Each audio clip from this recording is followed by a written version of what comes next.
Welcome back, everyone. Ever since Donald Trump's presidential election victory last year in November, defense stocks have been taking a pummeling, down an average of 30%. And today we're going to be taking a closer look at some of these stocks. Nope, not sexy Palantir, but we are going to be discussing Leidos and some of the other competitors in this space. Now, this video is going to be a little bit different than our usual deep dives, as I would generally avoid discussing macro and general market news. But given how intertwined defense stocks are with these factors, I think it's worthwhile familiarizing ourselves with what makes these stocks tick. So let's get right into it. So let's start off by discussing the U.S. national debt. This is money that the U.S. owes to its creditors, such as mutual funds, banks, foreign governments, which hold potentially T-bills, bonds, treasury bills of all sorts. And this has been ballooning ever since COVID to up to $35 trillion. On top of this, what exacerbates the problem is that the debt to GDP ratio has also been ballooning to 123%, which means that the government's going to have a more difficult time servicing that debt. And again, the problem is further exacerbated as you see interest rates are rising in 2024, which means that they have to pay out a lot more to service that debt, and the cost of servicing that debt is a lot higher. So the US debt has been ballooning to astronomical levels, and there's a fear and a lack of confidence in whether or not the US is going to be able to service that debt.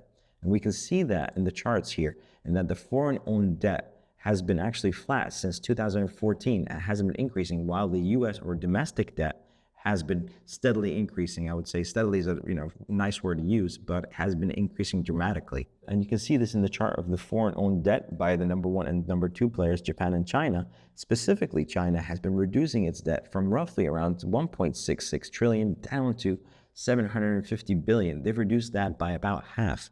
And that is something that's really ticked off a lot of people probably in the US right now, especially Mr. Donald Trump. This is all played out in the form of trade tariffs. So whether or not these tariffs actually work, it looks to me like a very obvious case of prisoner's dilemma. I don't want to go into that any further, but I thought I'd just leave that here just for food for thought. So on top of all that, Donald Trump has asked Elon Musk to head up DOGE and improve the government's efficiency and reduce the federal deficit. So I think this is what has investors really spooked about these defense stocks, whether or not they're going to start cutting into the federal contractors or the defense contractors, should I say. So what's the first order of business in terms of cuts? Well, one of the first orders was that Trump has ordered the dismantling of the U.S. Education Department. Whether or not this is legal, this is not my jurisdiction, I can't say. But what I cannot say is that the Education Department is roughly 2 to 3% of the U.S. federal budget, whereas the national defense is around 13%.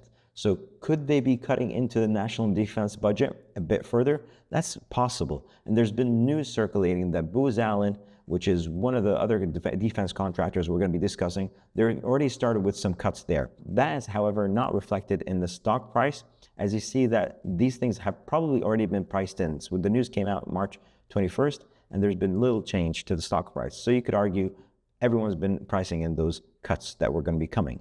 But are there any further cuts that are likely to happen? That's the question we need to try to answer. Well, the federal defense budget is at its lowest point since the 1953 Korean Wars, sitting at roughly 3%. And it seems unlikely that they're going to want to cut further into this budget, given how the geopolitical situation right now and then the wars across Europe and the Middle East, things are unlikely to de-escalate anytime soon. And you can see this in the deals that President Trump is trying to finalize, bringing back critical minerals and mining in the US, avoiding the use of China anymore. And basically, the world seems a lot more uncertain than it was 5 years ago, for example. So now that we understand the broader factors at play, let's take a closer look at Leidos, one of the major players in the defense contracting space. The current iteration, or the current name Leidos, it came into existence in 2013 when there was a strategic split from the parent company, SAIC, and that stands for Science Applications International Corporation, such a mouthful, but they maintained the original ticker actually. So if you look into their history for stock price, you'll see that it goes all the way back to 2006. In any case, since the split in 2013, I think that's where things get more interesting. So since their split in 2013, they've focused heavily on acquisitions, and these have come in various sizes, ranging from 5.5 billion for the Lockheed Martin's ISGS division, which was almost closer to a merger than an actual acquisition. And then they expanded further with a 1.65 billion acquisition of Dynetics, which focuses heavily on space and hypersonic weapons. So they've continued onwards with another acquisition of L3 Harris's security detection system, that's for airport and border screening, And in 2021, there was an acquisition of Gibbs & Cox. Now, this one's probably the more exciting one, which is about unmanned maritime vessels. So basically, they've shown that they've been able to traverse from Sydney to California in an unmanned autonomous vehicle or ship. And lastly, their smaller $200 million acquisition of 1901 Group was focused more about cybersecurity, cloud, and IT infrastructure. So how does Leidos generate money? Well, as a defense contractor, the main way of generating revenue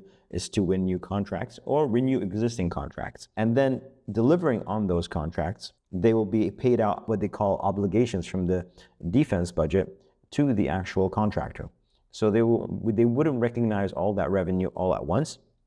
So I don't know if this is surprising, but the revenue is 87% from the US federal government and 13% from international and commercial. You might have expected this just to be 100% pure play. However, they are expanding into other areas and working with other countries such as Japan, the AUKUS, what they call AUKUS is Australia, UK, and the US, and then New Zealand and other NATO countries as well. The main areas they're working in within the federal government is the DoD, Department of Defense, the US intelligence community, the Department of Homeland Security, Federal Aviation Administration, so that's basically airports, and Department of Veteran Affairs is going to be a huge part of this business we're going to come to see. And lastly, NASA. So I think we've come to understand briefly who their key customers are, but who are their key partners in order to deliver upon these projects and contracts that they have?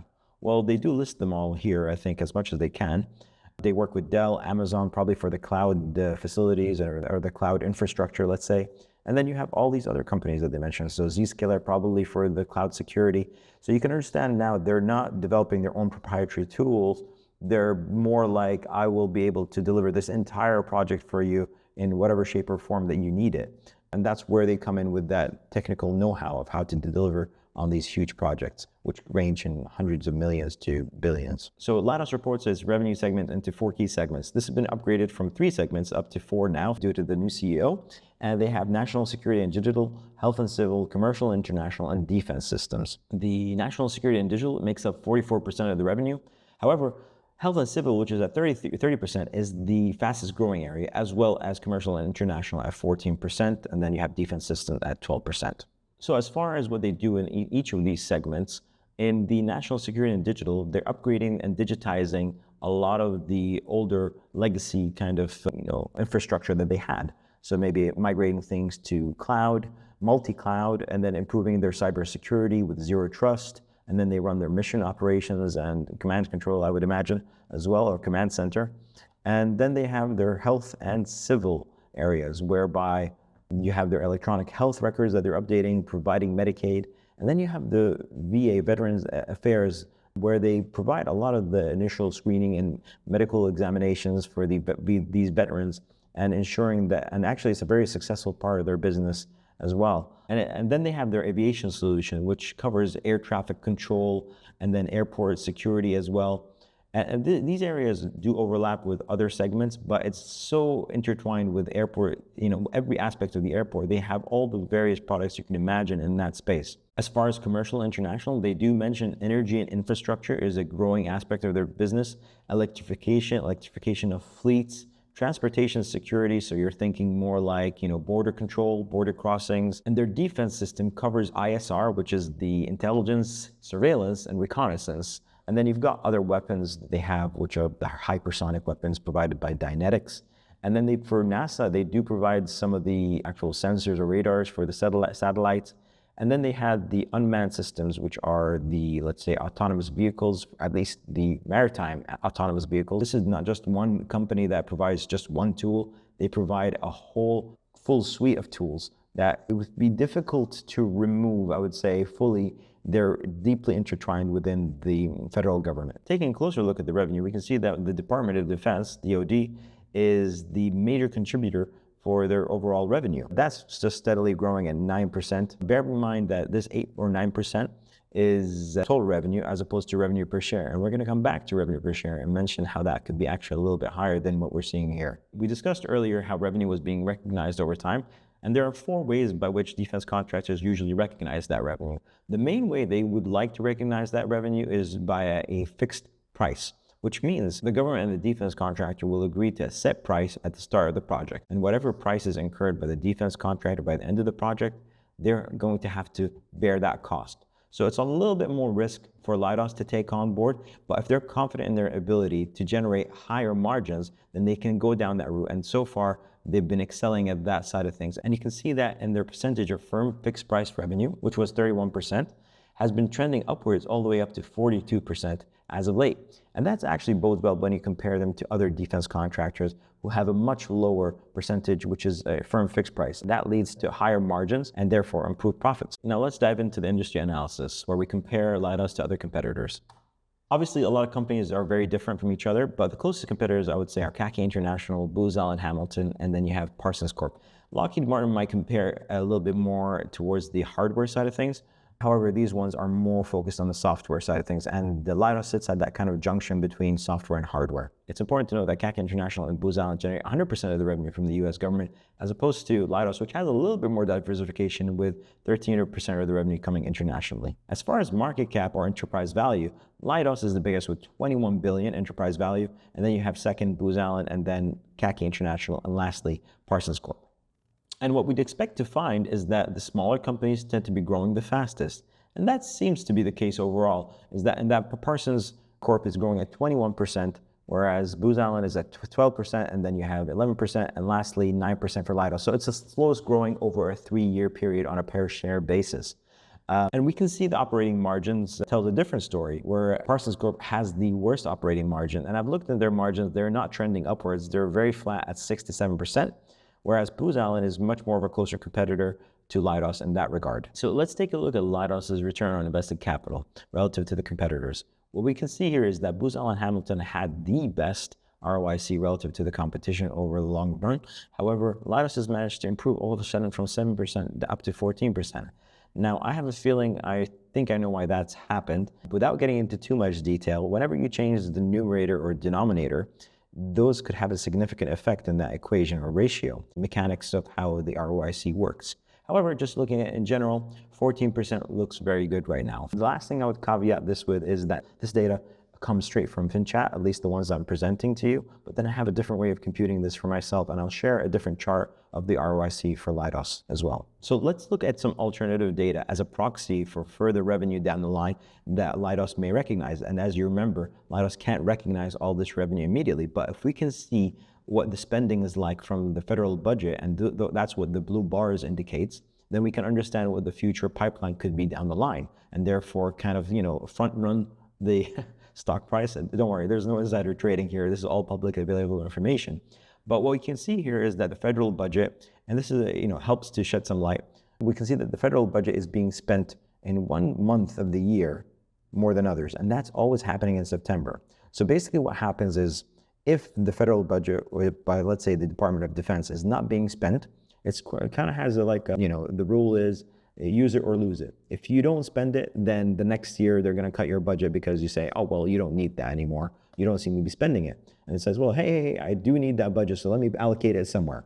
So that's what's kind of happening right now. And you'll see those peaks happening with Leidos, and you can see that over each month, it seems to peak around September. Is it likely to peak this time? There's a little bit of a downward trend over the last few months, which is a little bit worrying. And maybe that's related to the actual changes with DOGE, but again, it's likely to ramp up towards the end of the year. And you can see here, since 2015, defense spending has been ramping up all the way up to 2024, whereas in 2025 hasn't completed yet, but if it does, I expect this to match at least the last year, if not a bit higher. But again, with DOGE, anything's possible, so that's where the uncertainty comes in with the stock. I've also compared it to other competitors, such as CACI International, which has higher growth in terms of obligations by the government for spending. And you can see Booz Allen as well ramps up quite a bit, and that's Parsons Corp. So a quick recap on their financials. As of last year, financial year 2024, which was their last report, they had 16.7 billion in revenue, 1.8 billion in operating income, and 1.2 in net income, with most importantly a cash conversion rate of 100%, which means they are not spending a lot on reinvestment and they're not spending a lot on capex. So therefore, FCF to net income conversion is 100%. That's great to see. So you can see here the revenue growth rate over time, and that suggests a growth rate of 13.9%. But bear in mind that is a mix of a lot of acquisitions, and therefore it's probably inflated by the inorganic revenue.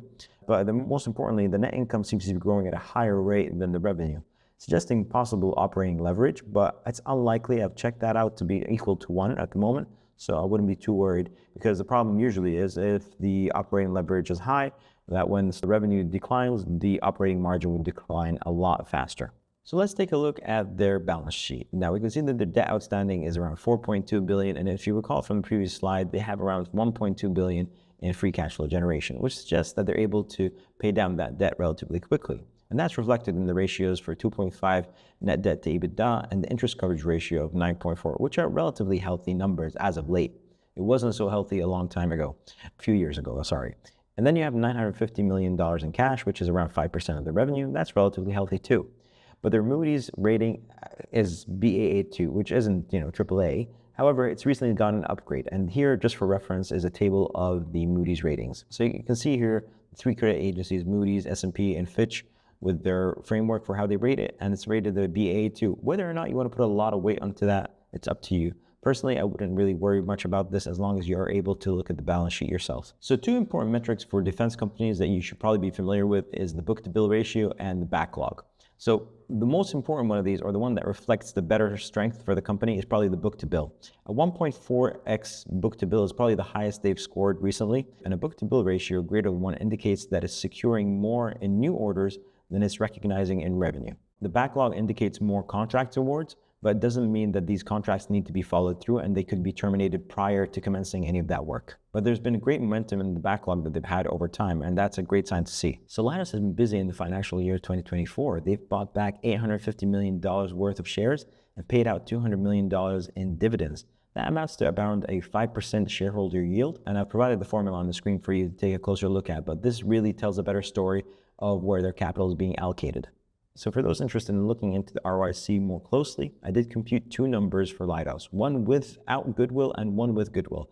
Why is this important? Well, because of the amount of acquisitions that they have, sometimes if it's a non-acquisitive company, then you might have one big acquisition, and that one acquisition would weigh the company down. However, if you're a very acquisitive company, then I think it's fair to include the cost of that goodwill into the invested capital pool, which is your denominator, and therefore calculate what your return on invested capital is moving forward.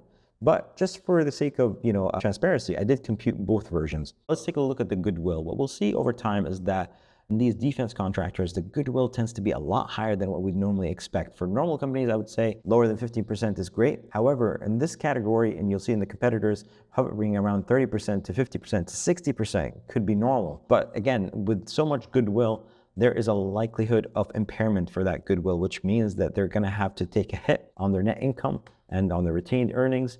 And therefore, obviously, the stock's valuation may be affected because the sentiment around that is that they're not very good capital allocators. And in fact, Leidos did have a impairment charge of last year. I think it was about 500 million as well. So let's recap their capital allocation strategy. What we'll notice is that debt repayment is improving and they're reaching a more optimal capital structure. They've got more focus now on strategic M&A and bolt-ons, like with the smaller deals. Hopefully nothing major. I think the bigger the deal is, the more likely that there's no synergies and write-downs are more likely to occur. And additionally, they've got more spending on CapEx. However, CapEx spending, the R&D budget is very small, and it's also included in the cost of the project. So therefore, they don't actually take on a lot of that R&D cost. There is internal R&D cost for them to develop certain things for themselves. However, most of that is passed on to the consumer. And lastly, they have their share repurchase and dividend, as we already discussed. So what are the competitive advantages for this business? At first, I thought it was very difficult to highlight what they could be, but given the fact that I understand now how they work with their contracts, I would say their long-lasting relationships,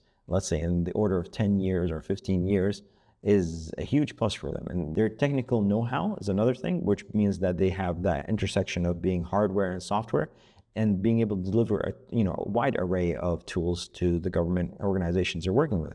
The scale and capacity, I mean, you can see that evident in their enterprise value, in their revenue generation, 16 billion.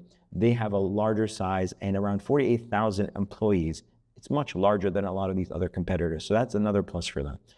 Diverse portfolio, we talked about that already. They have a wide-ranging portfolio that, even though there might be some cuts in one area, their competitive advantage is that they're able to take and absorb that hit without being terminally affected.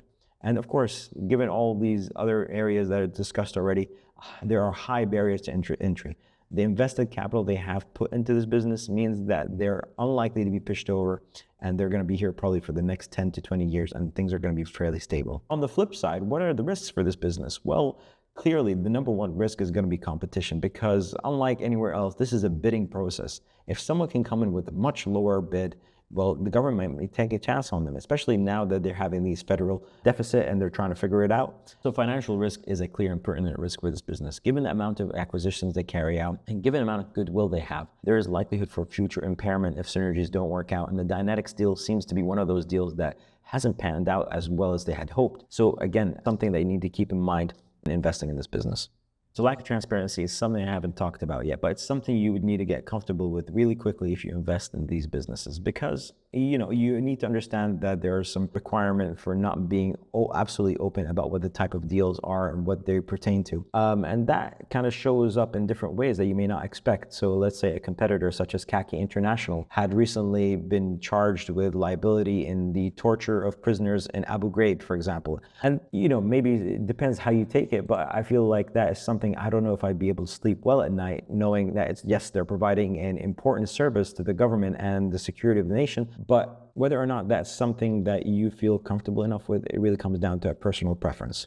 Another political factors like the ones playing out right now may lead to government shutdowns, which means that they have delays in their contracts or the revenue recognition, and then cancellation or termination of contracts due to the DOGE effect. Let's say they're trying to cut more of the budget. What about management? There's a new CEO at the helm, so therefore, obviously, it's not founder-led. It wasn't founder-led for a long time, actually, and the insider ownership is going to be tiny, sitting at $3 million. Now, that's a lot of money, but for these companies, it's a minuscule amount. But I think, he comes up with a lot of pedigree in terms of he's worked in Lockheed Martin, he's worked in the Rolls-Royce division. And finally, one last point about the long-term incentives for the board and how they're realigning themselves to be in line with shareholders. They're using total shareholder return, which is a great metric to measure your success by, I believe. However, the way they've gone about it seems to be kind of bending the rules a bit, I feel.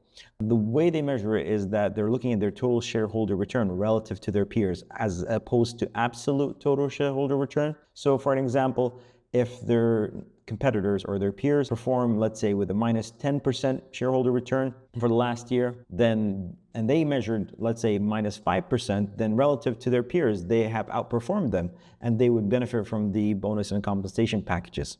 However, that's probably not the way you want to be looking at it as a shareholder. You're looking for a business that generates a positive shareholder return. And as such, I feel this is slightly erring on the side of I'm a little bit concerned. So what about their guidance? Well, they are guiding for revenue between 6.9 to 17.3, and analyst estimates are suggesting a 4% revenue growth. Probably that's pricing in some cuts potentially happening with the Trump administration. And additionally, their EPS is at 10.3 to 10.7 EPS. And I think previously, roughly, it was sitting at 9.7 or so. So if we look at the unadjusted multiples here, you can see that Leidos is actually fairly cheap relative to the competitors with a 1.26 EV to sales. I don't believe EV to sales is a very valuable metric for this company. So let's focus on some of the other ones, such as EV to EBIT, so enterprise value to operating income. And then you look at PE ratio and the enterprise value to free cash flow. On all these metrics, they're scoring lower than the other competitors, as you can see by the coloring here. They're all green. So if you look at the FCF yield, so that's a free cash flow yield, well, that suggests potentially, if we look at it, a free cash flow yield of about 5 to 6% or 5.8%. So it's not too bad as a yield, actually. So the implied multiples, in simple terms, measures what the stock should be worth, assuming it follows an efficient market hypothesis, which means that stocks are priced as they should be worth. Of course, that takes into account the inputs that I put into that. So basically the EPS growth, as well as the return on equity and so on. So therefore, there is some human error that is factored into that computation. Is Leidos really worth 28? Maybe, maybe not. However, it tells us that potentially there is room for expansion. Obviously, some stocks trade above their implied multiples and therefore command a premium, as you may hear some people say, oh, well, this stock deserves to trade and so, without actually looking at what the underlying drivers for that PE ratio should be. But at least you have a general understanding now of Leidos being relatively cheap compared to what it's actually trading at right now. So the valuation we're going to be using are based on the current revenue and the current operating margin. And as we can see here, that the mid-range fair value is $128, and we're very close to that, to be honest, at this point. Current price up until last night probably was $133, and the revenue growth rate is 4%, which matches analyst estimates, and we're just 1% shy of their current operating margin, which is roughly 10.9%, and that yields 5.8% rate of return over a 10-year period. Am I excited about that? Not so much really, but I do believe that the bull case has a more than decent chance of being achieved, especially when you look at the underlying drivers. 9% revenue growth rate, and that's based on per share basis. And if you were to look and compare their revenue per share growth rate and the revenue growth rate, you'll see that the per share growth rate is 3 to 4% higher than their revenue growth rate. And therefore, this is all, very likely to be achieved, or at least closer to that target than the 5.8% target. And therefore, you can expect 10.5% return.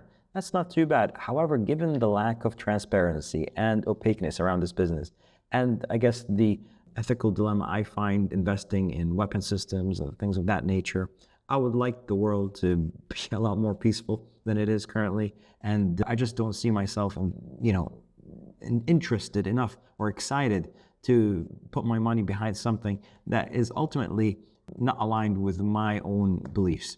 So there you have it, guys. I hope you enjoyed the coverage of the stock, Leidos, and the defense sector in general. I'll be putting out more of this content, so if you're looking forward to more deep dives, more coverage, do like and subscribe, and that lets me know at least to put out more of the same content. And if not, do let me know what you'd prefer me to cover as well. And hopefully I'll see you in the next video.